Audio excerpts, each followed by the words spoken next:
But just take me at my word. If I said we're going to the other side, we're going to the other side. No, I like what you said about the picture of rest, right? Jesus was resting in the boat. That is a picture of what our spirit should look like in the midst of a storm. Doesn't mean that the storm is not real, right? We understand the chaos around us, but it's a settling in your spirit. Right, absolutely. So, again, we're not saying that you're not going to have problems. We're not saying it's easy. Of course, when you're faced with something in that moment, it's the realest thing, that can happen, When, I remember last year around this time, Justice had to have surgery. He's going to the hospital. It's in the midst of COVID. And I'm just like, Lord, we just need you to get us through, everything that's going on. And he did. We just have to hold on to his word.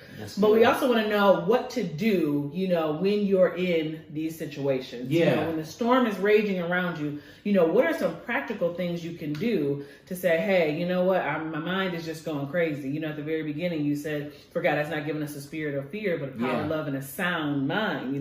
We need that sound mind. So what are some things we can do to kind of get us to that place? Yeah, absolutely. I want to give you some application points here, but I also want to give you some definition. The title of this is Faith Over Fear. I want to talk about faith for a moment, right?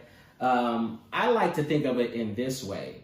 Faith is a strong belief in the character of God, that he can and will do what his word says he can and will do, right?